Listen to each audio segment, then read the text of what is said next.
제가 요즘 가장 많이 받는 질문 중 하나는 제가 늘 존경하고 따랐던 우리의 캡틴 손흥민이 자유계약 신분을 얻어 토트넘을 떠날 가능성에 대한 것입니다. 솔직히 말씀드리자면 손흥민과의 작별이 멀지 않았다는 생각이 듭니다. 한 가지 확실한 것은 손흥민이 제게 해줬던 것처럼 이번에 새롭게 합류한 양민혁에게 반드시 보답해야 할 것이 있다는 것입니다. 토트넘의 손흥민이 자유계약으로 올해부터 타 구단과 사전 협상이 가능해지면서 그의 이적 가능성이 영국 현지는 물론이고 손흥민을 주시하는 여러 리그에서도 큰 관심사가 되고 있습니다. 이러한 가운데 손흥민을 롤모델로 삼고 깊이 존경하는 토트넘의 파페사르의 발언이 주목받고 있는데요. 특히 그는 손흥민의 이적 가능성과 더불어 새롭게 팀에 합류한 양민혁에 대한 기대를 언급하며 손흥민을 통해 전파된 한국식 문화가 팀 내에서 어떤 영향을 미쳤는지 강조했습니다.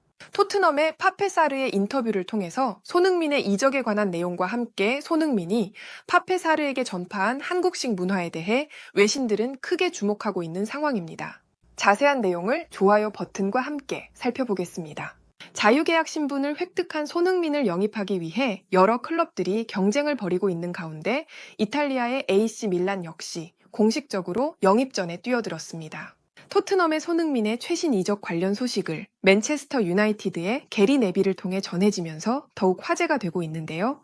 토트넘의 캡틴 손흥민은 올해로 계약이 만료되는 가장 가치 있는 선수 중 한 명으로 그의 가치는 맨체스터 시티의 케빈 데브라위너보다도 높은 평가를 받고 있습니다. 올 시즌 손흥민은 리그에서 16경기를 출전해 5골과 6개의 도움을 기록 중입니다. 이는 그가 전통적인 득점원 역할이 아닌 전술적으로 다재다능한 플레이메이커로 활용되고 있다는 점을 감안할 때 상당히 인상적인 성과입니다.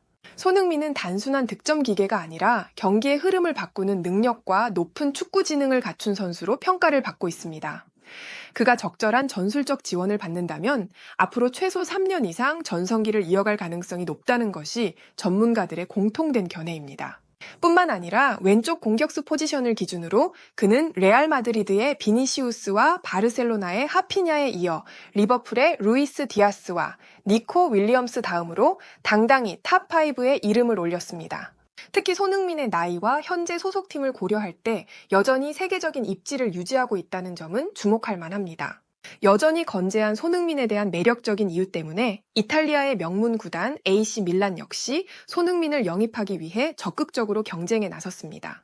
AC 밀란은 손흥민이 현재 토트넘에서 받고 있는 주급 수준을 전혀 문제 삼지 않으며 오히려 더 나은 조건을 제시할 준비가 되어 있는 것으로 알려졌습니다.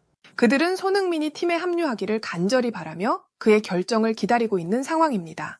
하지만 손흥민이 이탈리아 리그로 향할지는 아직 불확실합니다. 많은 축구 전문가들은 토트넘의 손흥민이 세리에 A보다는 현재 뛰고 있는 잉글랜드 프리미어 리그에서 그의 다음 행보를 결정할 가능성이 더 높다고 보고 있습니다.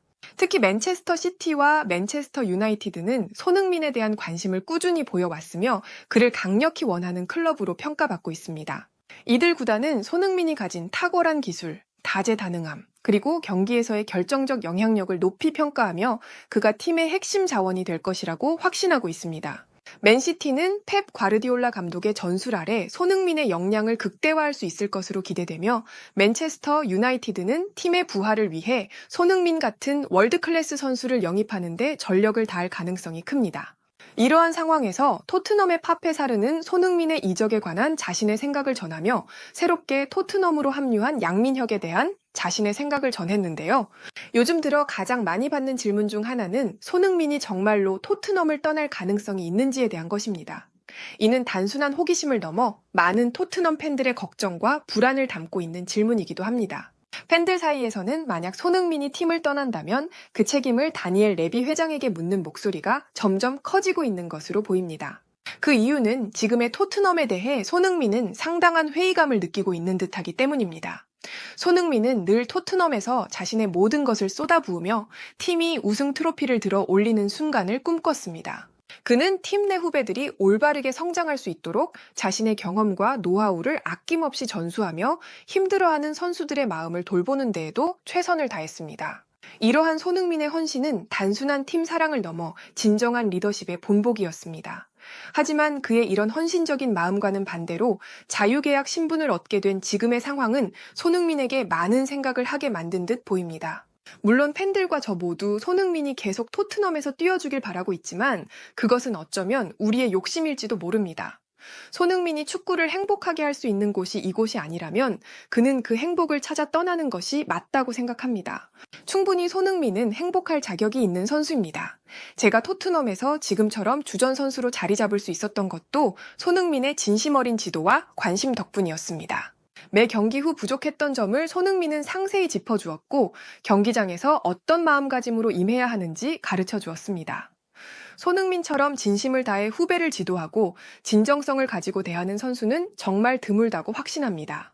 단순한 동료를 넘어 토트넘 내에서 손흥민은 진정한 멘토였습니다. 손흥민은 저뿐만 아니라 모든 토트넘 선수들에게도 많은 영향을 미쳤습니다. 그는 항상 경기에 나설 때 팬들을 위해 뛰는 것뿐만 아니라 자국에서 자신을 응원하는 팬들의 마음도 헤아리라고 조언했습니다. 그런 그의 말에 깊이 공감했고 손흥민이 가진 책임감과 프로 정신을 배우며 성장할 수 있었습니다. 손흥민의 따뜻한 성격은 경기 외적인 부분에서도 드러났습니다. 훈련이 없는 날에는 그가 평소 즐겨 먹는 간식을 팀원들에게 나눠주며 한국의 정을 자연스럽게 전했습니다. 이러한 손흥민의 행동은 다른 선수들에게는 없는 특별함이었고 토트넘 팀 내에서도 그의 존재를 더욱 빛나게 했습니다. 이제는 그와의 이별이 점점 다가오고 있다는 현실을 직시해야 할 때가 된 것 같습니다. 하지만 손흥민이 떠나더라도 그가 제게 보여준 모든 것을 새롭게 합류한 양민혁에게 전해주고 싶습니다. 양민혁이 토트넘에서 적응하고 자리 잡을 수 있도록 손흥민이 저를 도와줬던 것처럼 저도 그를 돕고 싶습니다. 훈련장에서 본 양민혁의 플레이는 매우 인상적이었고 그는 손흥민처럼 토트넘에서 최고의 선수가 될 잠재력을 충분히 가지고 있습니다. 우리의 캡틴 손흥민이 떠난다 해도 그의 정신과 유산은 여전히 이곳에 남아 팀을 이끌 것입니다. 토트넘의 파페 사르는 이 같은 말을 해주었고 이와 관련된 실시간 해외 댓글을 살펴보겠습니다. 파페 사르의 말을 들으니 우리의 캡틴 손흥민과의 이별이 서서히 다가오고 있다는 현실에 마음이 무겁습니다. 손흥민이 진정으로 행복하게 축구할 수 있는 곳을 찾아 떠나는 것이 옳다고 생각하는 이유는 간단합니다. 만약 토트넘이 손흥민을 붙잡고 싶었다면 그에 걸맞은 대우와 장기 계약을 제안했어야 했습니다. 하지만 다니엘 레비 회장은 그런 결정을 내리지 않았고 이는 손흥민이 팀에 대한 회의감을 느끼게 했을지도 모릅니다. 팬으로서 손흥민이 떠난다는 것은 슬프지만 그의 행복이 가장 중요합니다. 하지만 다니엘 레비 회장은 그런 결정을 내리지 않았고 이는 손흥민이 팀에 대한 회의감을 느끼게 했을지도 모릅니다. 팬으로서 손흥민이 떠난다는 것은 슬프지만 그의 행복이 가장 중요합니다. 새롭게 합류한 양민혁의 활약이 무척 기대됩니다. 특히 그의 잠재력을 생각할 때 브레넌 존슨과 클루셉스키보다 더 인상적인 활약을 펼칠 가능성이 크다고 확신합니다. 그럼에도 손흥민과의 이별이 점점 현실로 다가오고 있다는 사실은 마음을 무겁게 합니다.